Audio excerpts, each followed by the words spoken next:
Hello everybody, my name is Cilantro and welcome back to ArcheAge Inspiration. Went ahead and rolled the dice for today's episode and I got 4, 5, and 8. So let's see what we've got.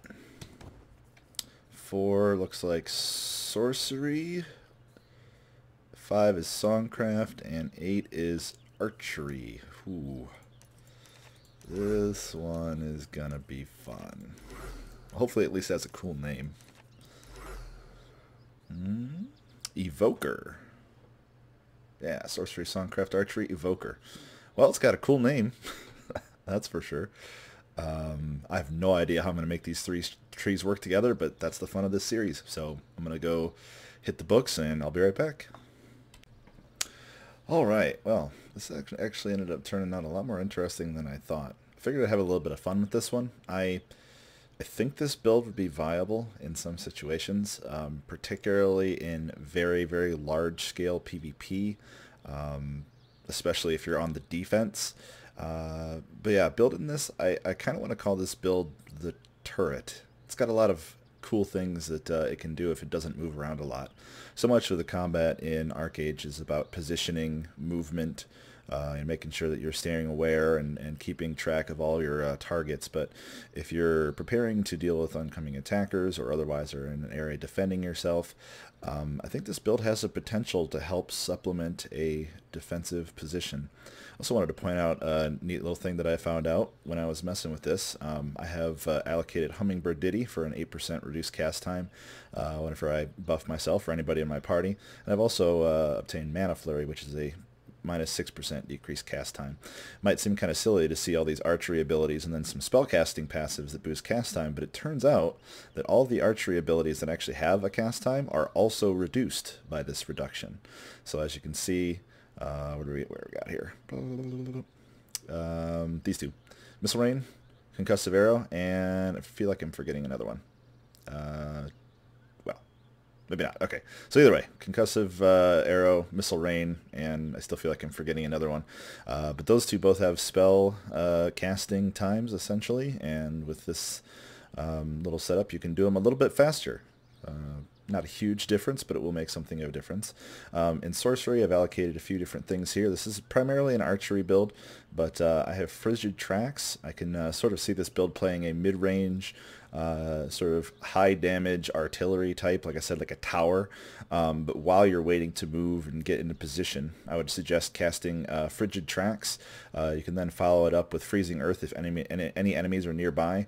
And interesting enough, when you have Frigid Tracks on, you can actually cast Freezing Arrow for free, instantly, as it advertised, even if you are up on on the float buff. So if you float yourself up to get a good eagle eye view, to get some extra range, anybody who comes a little bit closer, you can hit them with Freezing Arrow, follow it up with a Piercing Shot to further the slow. Ooh, wow. Somebody did some pretty good crafting there. To further the slow, follow it up with a Charge Bolt if you can. To make sure that you actually get a stun off on them, and then continue to do with whatever you wish. Something like Boneyard could be very, very potentially good as well. Taking a shot at somebody and sort of isolating them from a fight could really put a pin on any overly mobile attacker that's sort of trying to eat into your lines. Like say, for example, somebody with Battle Rage comes in with Tiger Strike and tries to flip all over the place. A Boneyard will keep them in place quite nicely. And if you're casting your Boneyard from the perch offered to you by Float, it will allow you to land your combo very quickly and deal a lot of damage to them while isolated.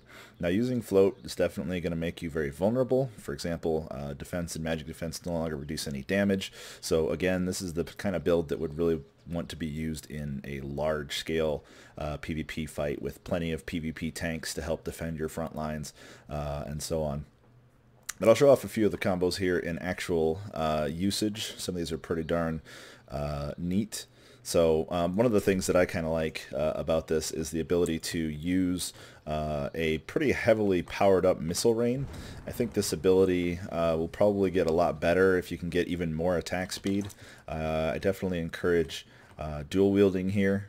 I don't really have a good offhand, but I would probably use a one-handed scepter for the extra amount of magic damage you'll get, because you'll be using some spells, and a little bit of damage doesn't hurt. And then offhand, whatever you wish. It's just mostly for the 10% attack speed bonus you get for dual wielding.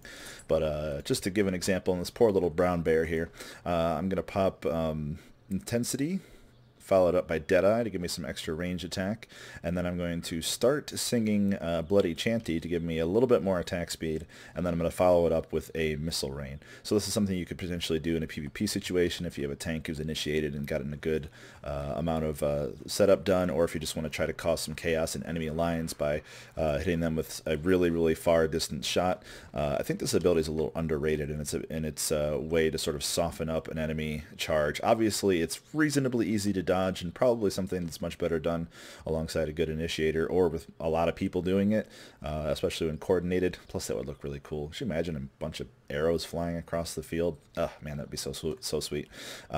But anyway, I feel like it's something that could be actually useful in those situations. So anyway, let's go ahead and do it.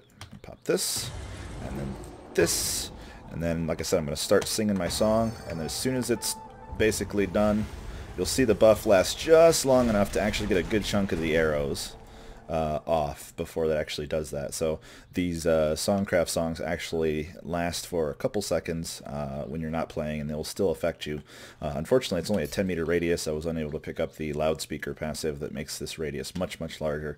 But for a single big burst of damage that you want for a long cooldown ability, especially something like Intensity, doesn't hurt to do that for sure.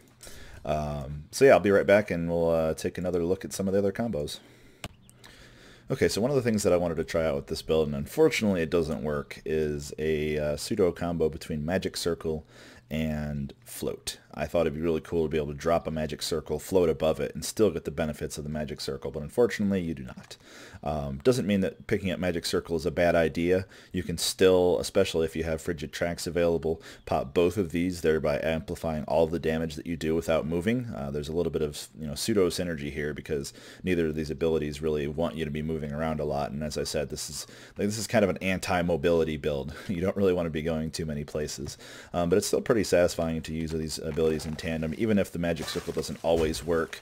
So I'm going to go ahead and try this out here. We're going to pop our good damage cooldown and shoot off some abilities. Again, the instant cast allows me to do this from range.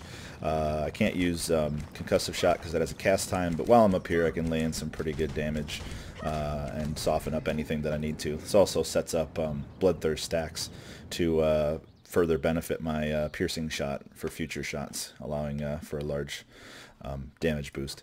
Unfortunately, my bow is not very good at all. This is a very low-level questing bow, so my damage isn't going to look that spectacular, but on paper this build should do a lot of damage. Also, I just realized I've been forgetting this. Derp. There we go. That would probably help my damage a little bit. Helps to use all the abilities that you allocate. So that's kind of another nice little combo, if you will. I think the timing of Frigid Tracks can be really important. Making sure that you use this when combat is likely to happen. You can sort of line a wall of frost by just running back and forth, and anything that walks into this field or blinks into this field is probably going to put itself at risk. Also, if you just sort of run around in circle, I think it's a pretty good way to potentially freeze anybody who's going to hit you. You have no actual escapes or anything, so this is definitely the kind of build that you would want to have a good support team with. Otherwise, you're going to end up sort of losing yourself here. But even if you can just get a few meters away and boneyard something next to you, that's going to buy plenty of time to get to be able to get into your escape and have other people who are a little bit more close range to get them off your tail. So that's really all I think I have to say about this build, the Evoker.